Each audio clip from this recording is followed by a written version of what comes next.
Hello learners, I welcome you all to my YouTube channel Aim for BHU. Students, this channel is all about the preparation of BHU BCom entrance and I will help you and guide you through this journey. I understand because of the nationwide lockdown is there and there is no certainty about when the exams will be conducted. But don't lose your heart, परेशान होने की जगह look at the brighter side कि आपको अपनी preparation के लिए और टाइम मिल रहा है। और मैं अपने इस चैनल के थ्रू पूरी कोशिश करूँगी कि आप सबकी मैक्सिमम प्रॉब्लम्स को मैं हेल्प कर सकूँ उसमें। और मुझे ये पता है कि स्टूडेंट्स आजकल बहुत अवेयर हैं, हर चीज़ जानते हैं, you know about university, you know about the exam, but I think let's have a quick review of the same. And मैं बता दूँ कि पढ़ाते समय I will use both the languages Hindi and English so that Hindi medium students को कोई problem ना हो। So let's start. As you all know that BHU was established in 1916 by Madan Mohan Malviya और इसलिए 2016 में BHU ने अपना सेंटेनियल ईयर कंप्लीट किया and I was very fortunate कि मैं वहाँ पे थी। That time I was pursuing my MBA in BHU and this university is the largest residential university in Asia and provides you honors degree and not a pass course one. See, this is a very important aspect that बाकी universities और colleges में आपको कुछ जगह पे सिर्फ एक पास course degree मिलती है, बट BHU आपको ऑनर्स डिग्री प्रोवाइड करता है। अब आप कंफ्यूज मत होइएगा कि ऑनर्स और पास कोर्स में डिफरेंस क्या है। It's very simple. Honours degree में क्या होता है कि लास्ट सेमेस्टर में आपको एक टॉपिक चूज़ करने के लिए अलाउ किया जाता है। आप अपनी चॉइस का ऑप्शन में से जो भी आपके चॉइस का टॉपिक हो आप उसे चूज़ कर लीजिए। I chose Indian banking system and insurance legislation because मुझे इंश्योरेंस में काफ़ी इंटरेस्ट था, तो मैंने इसे चूज़ किया। अदरवाइज़ BHU में आपको HR मिल सकता है, फाइनेंस मिल सकता है एंड इंडियन बैंकिंग सिस्टम है ही। और भी एक दो topics I think recent years में हो सकता है ऐड भी हुए हों, तो there is a lot you can choose from. And हर साल BHU में आप सुनते होंगे बहुत सारे स्टूडेंट्स अप्लाई करते हैं बट सीट्स बहुत ही लिमिटेड हैं, आपको पता है। अभी लास्ट ईयर सब लोग कह रहे थे कि 50,000 स्टूडेंट्स से ज़्यादा ही अप्लीकेशंस आए थे, बट सीट्स तो बहुत ही कम है उसके कंपैरिजन में। आपको ये स्टैट्स देखकर कंफ्यूज होने या परेशान होने की बिल्कुल भी ज़रूरत नहीं, because you only need one seat for you. And इसलिए आप पैनिक होने की जगह बिल्कुल आराम से प्रिपेयर करिए, कोई ऐसी इसमें टेंशन नहीं लेने की बात है। और मैं अपने चैनल के थ्रू आप लोगों की पूरी क्वेरीज हल करूँगी, सारे टॉपिक्स हम लोग इसमें कवर करने वाले हैं। and I think you know about your exam that it's a computer based test online mode में होता है ये exam. Both the languages will be allowed, English and Hindi दोनों में ही क्वेश्चंस अपीयर करेंगे, आपको सिर्फ उसको देख के टिक करते जाना है। और टाइप ऑफ क्वेश्चन भी MCQs में है, that is multiple choice questions आपको मिलेंगे। नंबर ऑफ क्वेश्चंस है 150, ड्यूरेशन 150 मिनट्स का है, 2.5 आवर्स में आपको ये कंप्लीट करना होगा। टोटल मार्क्स 450 हैं एंड आई मस्ट से कि आप लोग को बहुत ध्यान से जो है टिक करने होंगे क्वेश्चंस, बिकॉज 3 मार्क्स आपको हर सही क्वेश्चन के लिए मिलेंगे, but 1 mark it will be deducted. So be very careful while attempting any question. If you are not certain, don't tick at all. Okay, so and let's have a quick review of your syllabus.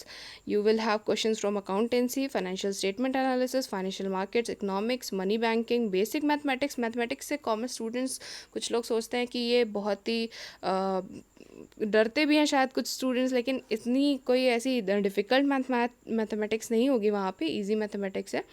और आप लोगों को बिल्कुल भी tension लेने की ज़रूरत नहीं है, छोटे छोटे से टॉपिक्स होते हैं जो 10th तक आपने पढ़ा है, उसी के बेसिस पर मैथ्स आपको पूछी जाएगी। Then comes business organisation, business management, business involvement, ये सब वही टॉपिक्स हैं जो आपने 12th में 11th में पढ़े हैं।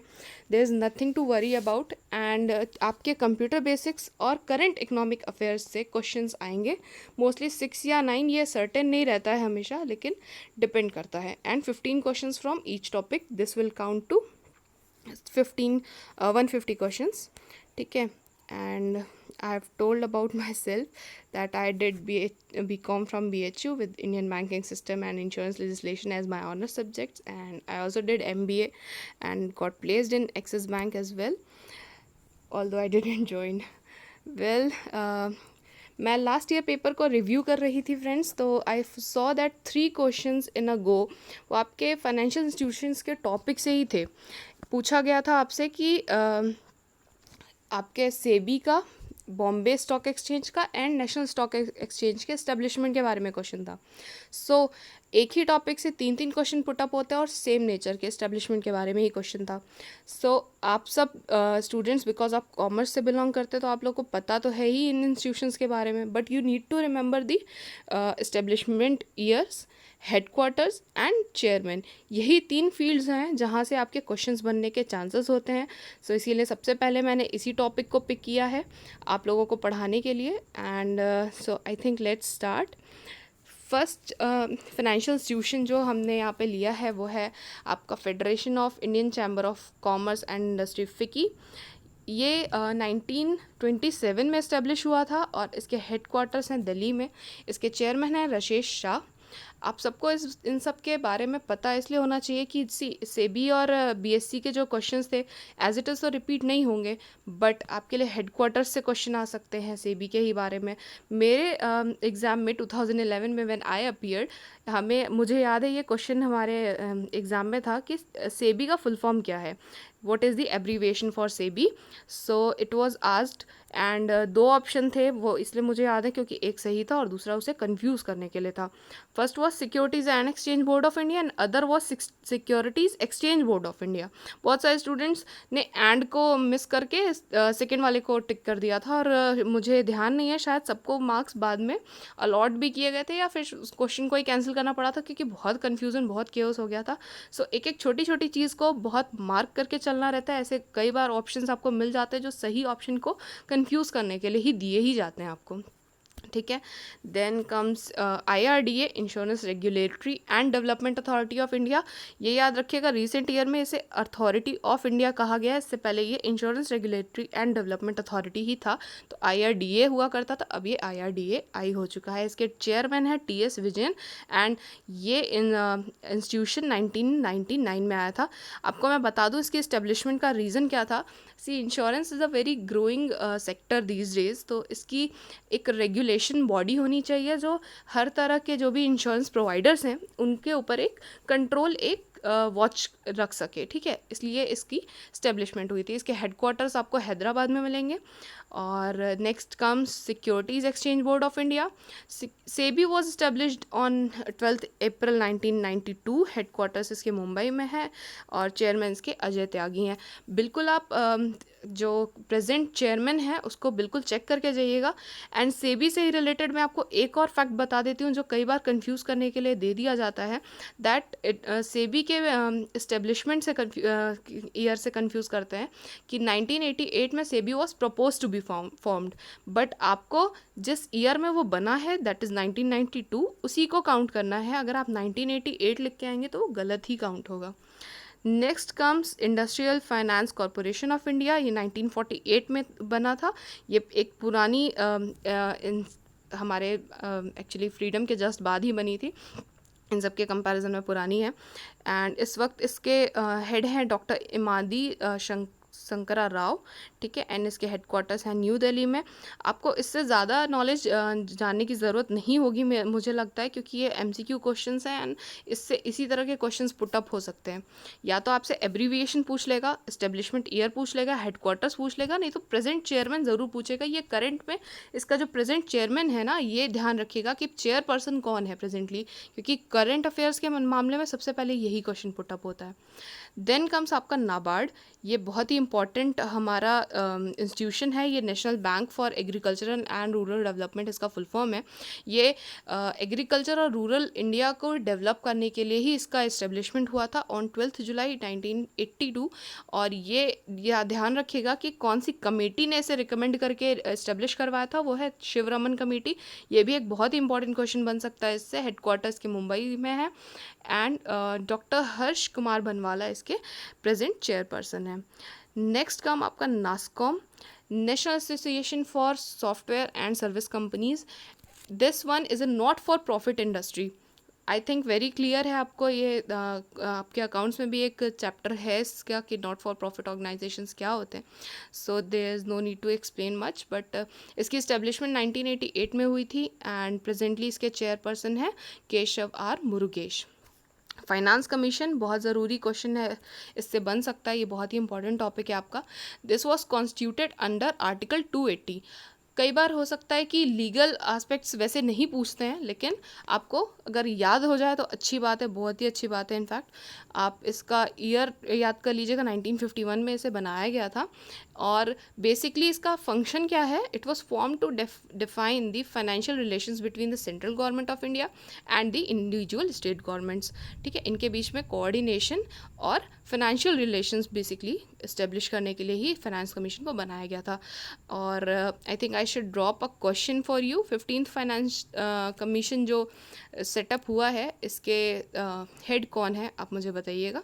नेशनल स्टॉक एक्सचेंज एनएससी, मैंने अभी बताया आपको कि NSC last year question paper में अपीयर हुआ था, इसके 1992 इसके ऑप्शन में गिवन था। और जिनको आता होगा उन्होंने सही टिक करके बिल्कुल सही मार्क्स भी मिल रहे होंगे उनको।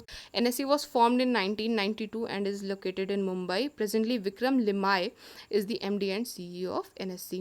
Bombay stock exchange, BSE is the oldest stock exchange in Asia. मैं आपको बता दूं कि अभी तक 1875 में जब ये बना था, इससे पहले तक एशिया में कोई भी स्टॉक एक्सचेंज नहीं था। 1878 में टोक्यो में जब बना है स्टॉक एक्सचेंज, तो वो सेकेंड ओल्डेस्ट हुआ, लेकिन ओल्डेस्ट हमारा बॉम्बे स्टॉक एक्सचेंज ही है। और इस वक्त मिस्टर आशीष चौहान इसके एमडी एंड सीईओ हैं। Then comes export and import bank of India, Exim. Exim was established on 1 January 1982। इसके हेडक्वार्टर्स हैं मुंबई में, महाराष्ट्र में। चेयरमैन है TC Venkat Subramaniam, sorry. And Exim bank की फंक्शंस में आपको बता दूं कि जो भी बिजनेस पर्सनस इन्वॉल्व हैं एक्सपोर्ट या इंपोर्ट में, उनको फाइनेंशियल सपोर्ट एंड उनकी क्वेरीज जो होती हैं रिगार्डिंग दो करेंसीज अगर इन्वॉल्व हैं दो कंट्रीज़ की, तो एक्सचेंज रेट्स और इन सब के बारे में जो भी फॉर्मेलिटीज़ होती हैं वो एग्जिम बैंक के थ्रू पूरी होती हैं। एंड ये इंस्टीट्यूशंस जो अभी तक हमने पढ़े वो सब हमारे नेशनल इम्पोर्टेंस के थे। आई थिंक एक छोटा सा रिव्यू ले लीजिए आप। फिकी, IRDA, सेबी और आपका IFCI, नाबार्ड, ये सब बहुत ही इम्पॉर्टेंट इंस्टीट्यूशंस हैं। इनके बारे में आप नॉलेज रखिएगा हमेशा, और ये भी देखते रहिएगा कि अगर इनके CEOs मीनवाइल चेंज होते हैं तो एग्ज़ाम से कुछ दिन पहले आप इसे फिर से चेक भी कर सकते हैं। और इंस्टीट्यूट्स ऑफ इंटरनेशनल इम्पोर्टेंस अगर हम देखें तो सबसे पहले है international monetary fund. It was established इन 1945 और ये भी मॉनेटरी कोऑपरेशन को ही प्रमोट करने के लिए बनाया गया था। और जो भी इंटरनेशनल ट्रेड और इसमें इन्वॉल्व लोग हैं उनकी प्रॉब्लम्स को सॉल्व करने के लिए है ये। तो दिस वाज टू फॉस्टर यानी promote sustainable economic growth and to make resources available to members experiencing difficulties in balance of payments. इसके chairperson is Kristalina Georgieva. Then comes World Bank. World Bank is an international financial institution that provides loans and grants to the governments of poorer countries for the purpose of pursuing capital projects. Okay, this was established in 1944. इसके headquarters हैं आपके Washington DC में। इसके president हैं present president David Malpass. Okay, world bank के साथ हमेशा ये दो इंस्टीट्यूशंस के बारे में आप याद रखिएगा, IBRD एंड IDA, क्योंकि ये वर्ल्ड बैंक ग्रुप के ही हैं। ठीक है, and IBRD is the lending arm of world bank. It was established in 1944 and its headquarters is at Washington. IBRD और वर्ल्ड बैंक का इस्टेब्लिशमेंट ईयर सेम है। IDA however ये बाद में बना था 1960 में। और this offers concessional loans and grants to the world's poorest developing countries. जो भी वर्ल्ड की ऐसी डेवलपिंग कंट्रीज़ हैं जिनके पास इतने फंड्स नहीं है, इतनी रिसोर्सेज नहीं है अपनी डेवलपिंग स्पीड को इन्हांस करने के लिए, तो ये उनकी हेल्प करने के लिए है। और ये भी वर्ल्ड बैंक ग्रुप का ही एक मेंबर है, IDA भी। Next comes international finance corporation. It is an international financial institution that offers investment, advisory, and asset management services to encourage private sector development in less developed countries. Again, this is for less developed countries, and IFC क्या करता है आपके लिए? It offers investment solutions देते हैं, advisory solutions देते हैं, and asset management services भी प्रोवाइड कराते हैं आपको। इसके वर्ल्ड बैंक का ही पार्ट है IFC भी, और its headquarter is located in Washington DC। Next comes आपका एशियन डेवलपमेंट बैंक। हमारे वर्ल्ड के जितने इंपॉर्टेंट इंस्टीट्यूशंस हैं उन्हें जानना बिल्कुल ज़रूरी है, लेकिन हमारी कॉन्टिनेंट में भी जो एग्जिस्ट करते हैं उनके बारे में भी पता होना चाहिए हमें। देन इस रो में फर्स्ट है आपका Asian development bank. It's a regional development bank which was established in on 19 दिसंबर 1966, और इसके हेडक्वार्टर्स फिलीपींस में है। ऑर्टिगा सेंटर बोलते हैं इसको। मनी इसको याद रखने के लिए आप फिलीपींस मोस्टली पूछा जाएगा, जब भी ऑप्शन में होगा तो फिलीपींस ही दिया जाएगा, तो उसको इस तरह से याद रखिए। बहुत लोगों को ऑर्टिगा सेंटर नहीं याद होता है। Next comes Asian infrastructure investment bank, AIIB। इसके बारे में आपने सुना होगा। It's a multilateral development bank that aims to support the building of infrastructure in Indo Pacific region, and its headquarters are at Beijing, China. Indo Pacific region में जितनी भी development regarding infrastructure और इस तरह की चीज़ें हैं, तो फिर उनको असिस्ट करने के लिए कौन है? Asian infrastructure investment bank. And this was all about the financial institutions. Next I will be coming with various other topics from economics and other topics जो आपके सिलेबस में है, और मैथ्स के लिए भी अलग से वीडियोस होंगे, और कंप्यूटर बेसिक्स के लिए भी ऑलमोस्ट जितने भी यहाँ टॉपिक्स लिस्ट हैं उन सब के बारे में वीडियोस लेकर मैं आती रहूँगी। So stay tuned for more videos, and I will also be conducting various test, और जो भी आप लोगों के लिए इम्पॉर्टेंट होगा I will be telling you time to time. And so till then stay tune to this channel. अगर आपने सब्सक्राइब नहीं किया है तो सब्सक्राइब कर लीजिए, एंड बेल आइकन को प्रेस करना मत भूलिएगा। सो have a good day, and